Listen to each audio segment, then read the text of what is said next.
En manchette aujourd'hui, l'hôpital d'Amos sera finalement rénové et agrandi et le rachat d'entreprise sera facilité à Rouyn-Noranda. Le TVA Nouvelles commence maintenant.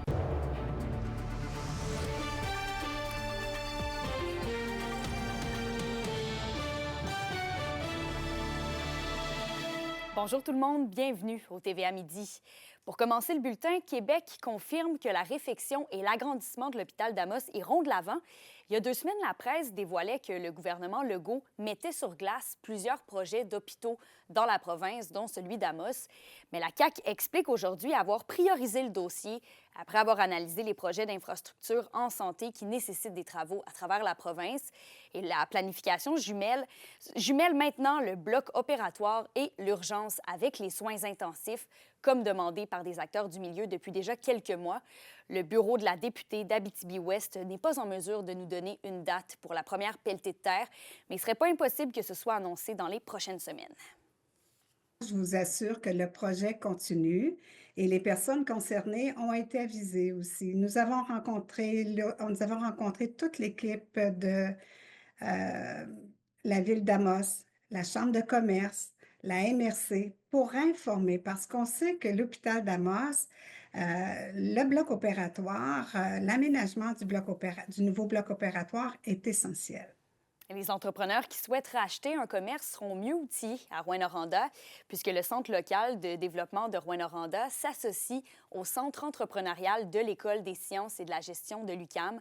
Et ensemble, ils ont développé un plan pour faciliter le rachat d'une entreprise avec, par exemple, une bibliothèque virtuelle qui offre des outils. Et il y aura aussi une nouvelle plateforme de maillage pour permettre aux entrepreneurs d'afficher leurs intentions de vendre ou encore d'acquérir un commerce.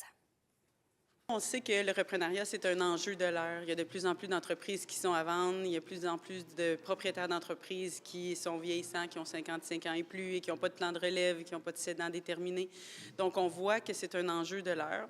Lorsqu'on a vu le positionnement du Centre d'entrepreneuriat GUCAM, on a tout de suite saisi cette opportunité-là de les contacter, de voir quel était ce positionnement-là et quels outils qu'ils développaient. Il y a des inquiétudes autour de la santé mentale chez les adolescents. En pleine semaine d'information sur la santé mentale, le regroupement des maisons des jeunes décrit une détérioration de l'état de leurs usagers. Le manque de financement compliquerait l'organisation d'activités en lien avec la santé tant physique que mentale. Le manque à gagner pour chaque maison des jeunes serait de 515 000 annuellement. Il faut que la prévention soit prioritaire pour le gouvernement en place. Il faut qu'il donne les ressources et les outils nécessaires pour pouvoir permettre d'accompagner les jeunes. Nous, au quotidien, on observe les jeunes dans le milieu de vie en maison des jeunes. On voit comment ils vont. Et puis, on est capable d'intervenir et de prévenir, bien sûr, des situations. Donc, on est en amont des problématiques avant que ça se détériore. Mais pour ça, il faut qu'on ait les moyens de pouvoir le faire, donc d'être capable d'offrir à nos équipes de travail, nos professionnels, des salaires décents. Le reste, ça se fait très bien en maison des jeunes. La question du jour TVA, une présentation de Mobilier Bélan qui vous offre depuis plus de 50 ans un service de qualité et un grand choix de matelas mobilier électro au prix compétitif que vous recherchez. À la question du jour, on vous demande, remarquez-vous une dégradation de la santé mentale chez les jeunes? Pour voter et commenter, rendez-vous au tvaabitibi.ca.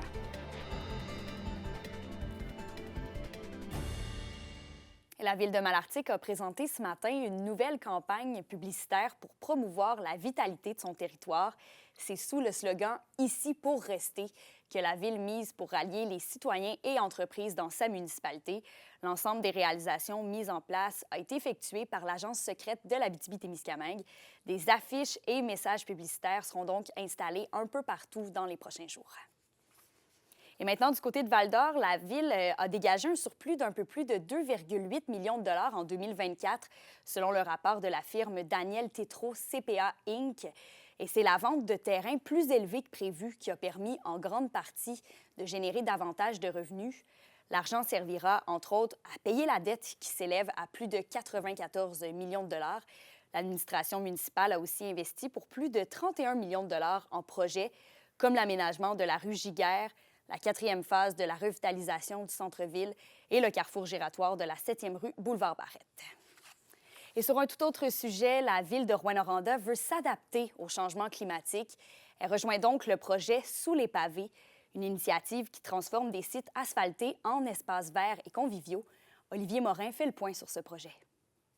Le projet de déminéralisation vise à la mobilisation communautaire dans le but d'adopter des pratiques inspirantes d'adaptation au changement climatique. Cette initiative est en collaboration avec le Centre d'écologie urbaine. On a fait un appel à candidature pour trouver des municipalités qui souhaitaient embarquer dans le mouvement pour renforcer leur capacité à faire de la déminéralisation avec leur communauté. Tout ça, c'est vraiment dans une perspective de gestion durable des eaux de pluie, créer des milieux de vie où il y a moins d'îlots de chaleur, qui sont plus résilients aux différents aléas climatiques.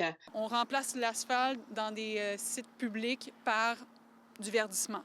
Puis pour ce faire, on vient mobiliser les citoyens pour qu'ils se réapproprient les espaces publics. Puis en même temps, on fait de l'adaptation au changement climatique. C'est la ville de Rouyn-Noranda qui a elle-même eu l'initiative de s'inscrire au mouvement. Une chose soulignée par la coordonnatrice du Centre d'écologie urbaine et la coordonnatrice du projet Lac-Ossisco. À l'automne, la municipalité de Rouyn-Noranda a déposé sa candidature. On a fait un processus de sélection, puis on vient d'annoncer les 3 municipalités qui vont participer à notre cohorte municipale de ce qu'on appelle la grande phase 3 de Sous les pavés. La ville de Rouyn-Noranda a la volonté d'augmenter le verdissement du noyau urbain.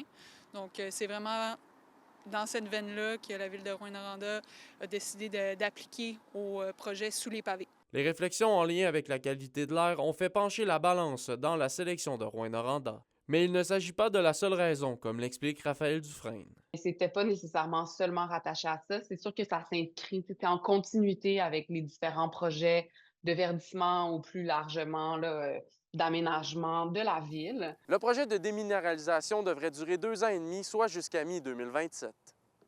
Olivier Morin, RNC Nouvelles, Rouyn-Noranda. Et dans le dossier du caribou forestier maintenant, l'usine de Saint-Jean-Port-Joli dans Chaudière-Appalaches ferme ses portes pour une durée indéterminée dans le but de maximiser la protection du caribou forestier. On s'est donc interrogé sur la possibilité de fermeture d'usines forestières ici dans la région pour cette même raison. Alexis Dumont en a discuté avec le président d'Action Boréale, Henri Jacob. Est-ce que la fermeture de l'usine Saint-Jean-Port-Joli est démesurée? Eh bien, selon le président d'Action Boréale, Henri Jacob, non, puisqu'il n'attribue pas la faute de cette fermeture au caribou. On l'a déjà fait depuis les années 90. Ici, on a coupé à peu près tout le bois dans le troupeau de caribou de Val-d'Or. Le troupeau a diminué. Il reste 9 bêtes, sont d'un enclos, et les usines ferment pareil. Donc, c'est pas la faute du caribou. Henri Jacob soulève plutôt qu'il s'agit d'une inaction du gouvernement québécois. Il croit que Québec devrait procéder à des analyses afin de mieux traiter la question du caribou forestier.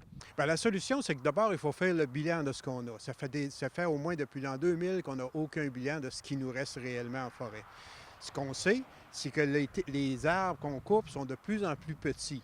Donc, à un moment donné, il faut comprendre que si les arbres sont plus petits, c'est que en théorie, on a coupé trop, là, parce que c'est pas normal qu'on soit rendu à couper des arbres de 6-7 pouces à la souche. Et avant, on coupait des 12, 13, 14 pouces, tu sais. Fait que c'est là qu'il faut qu'on commence à faire au moins un bilan. Moi, ce que je dis, c'est qu'il faut qu'on ait un bilan de la ressource, incluant toutes les espèces, incluant les espèces animales, que ce soit le caribou, l'orignal, qu'on compte les arbres, que les plantes, etc. Savoir qu'est-ce qu'on doit conserver. Celui-ci attribue la disparition du caribou à la mauvaise gestion de la forêt par le gouvernement qui, à son avis, y va de coupe trop rapide. Le vrai problème, on le voit avec le gouvernement du Québec présentement, c'est qu'on a mal géré la forêt. On coupe trop vite et on coupe mal la forêt. Et ça fait depuis plusieurs décennies que c'est dénoncé. La commission Coulombe l'a fait. Les gouvernements successifs ont été apportés à se justifier. Puis on continue toujours dans la même direction. Henri Jacob le répète, la solution passe par un bilan de la question de l'enjeu par le gouvernement Legault et son ministère de Maïté Blanchette-Vézina. Et pour un petit rappel, il reste 9 caribous dans la harde ici à Val-d'Or. Alexis Dumont, RNC Nouvelles, à Val-d'Or.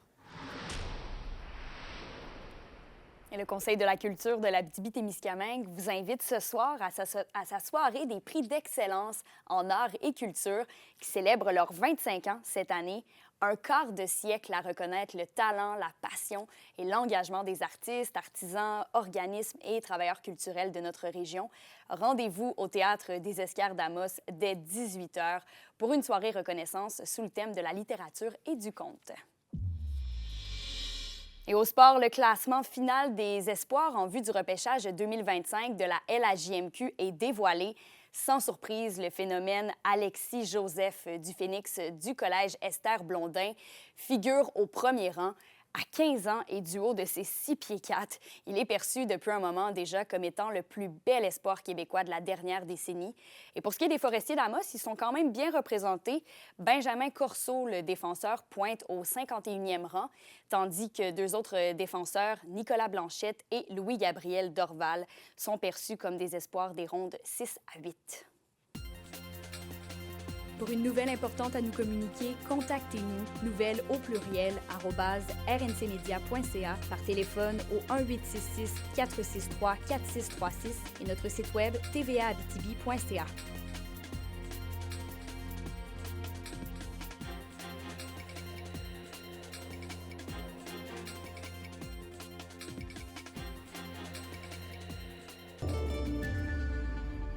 On va pouvoir profiter de très belles températures pour les prochains jours. En Abitibi, aujourd'hui, c'est complètement ensoleillé partout en région aussi. Maximum de 13 degrés Celsius pour l'Abitibi et de 12 au Témiscamingue. Et pour ce soir et cette nuit, ce sera toujours dégagé, minimum de -5 plus au nord et de -2 plus au sud. Et bonne nouvelle, ce sera du soleil tout au long de la fin de semaine. On en profite. Avant de se laisser, une maison est la proie des flammes sur la 2e avenue à Témiscamingue, où des occupants ont pu être évacués à temps. L'électricité qui a aussi été coupée dans le secteur. On n'a pas plus de détails pour l'instant, mais on y reviendra. Passez une belle journée. On se retrouve au TVA à 18h.